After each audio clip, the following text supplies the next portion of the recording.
সোমবার পৌষ পূর্ণিমার দিন আমরা ঠিক করলাম যে স্বামীনারায়ণ মন্দিরে গিয়ে একটু পুজো দিয়ে আসবো। সেই মতো আমরা দুপুর আড়াইটা নাগাদ বাড়ি থেকে বেরিয়েছিলাম গাড়ি নিয়ে। আর কলকাতা থেকে তো জোকাই মন্দিরটা ডায়মন্ড হারবার রোডে, ওখানে পৌঁছতে পৌঁছতে আমাদের 4:30 প্রায় বেজে গেছিলো বিকেল। মন্দিরটা 4টেই খুলে, সুতরাং আমরা গিয়ে খোলাই পেয়েছি। আর গাড়ি রেখে তারপর আমরা মন্দির দেখতে বেরিয়েছি। বিশাল অনেকটা জায়গা জুড়ে এই মন্দিরটা, ছোট ছোট করে চারিদিকে মানে স্থাপত্য আছে। আর মাঝখানে মূল মন্দির মানে অনেকগুলো অংশ আর কি। তো মাঝখানটাই ওই মূল মন্দির। আমরা সিঁড়ি বেয়ে প্রথমে এই জায়গাটায় পৌঁছলাম, যেখানে জুতো টুতো রেখে আমাদের মূল মন্দিরে যেতে হবে। আর মূল মন্দির থেকে আবার খানিকটা নেমে একটা মাঝখান মতো জায়গায় মন্দিরের ভেতরে একটু নেমে সেখানে আবার পুজো দেওয়ার জায়গা আছে। সেখানে কোনো নীলকণ্ঠ বর্ণী এরম কোনো ঠাকুরের নাম বললেন, তো সেই ঠাকুরের মাথায় জল ঢাললাম আর ওনারা প্রসাদ দিলেন। তো যাই হোক, এই সিঁড়ি বেয়ে যখন আমরা উপরে মূল মন্দিরে উঠলাম, এর কারুকাজ দেখে একদম অবাক হয়ে গেলাম।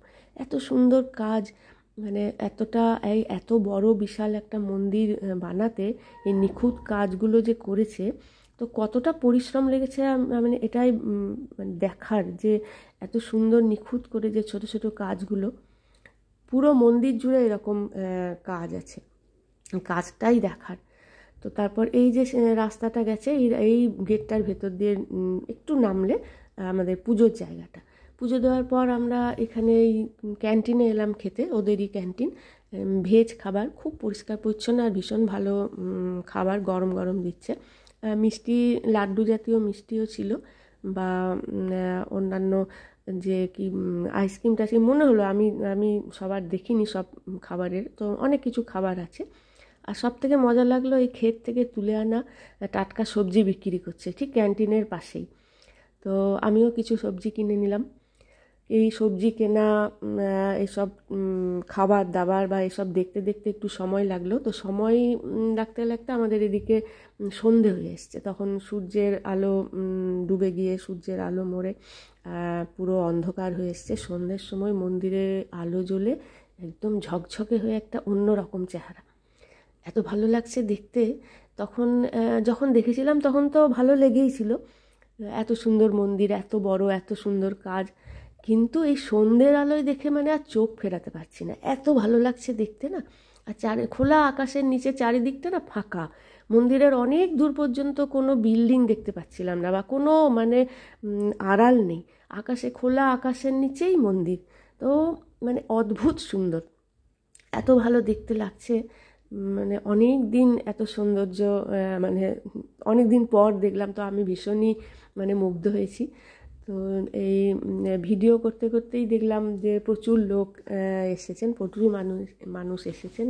গঙ্গাসাগরের মেলাও চলছে, তো হয়তো যাওয়ার পথেও কেউ কেউ এখানে থেমে দেখে যাচ্ছেন, এত সুন্দর একটা জায়গা।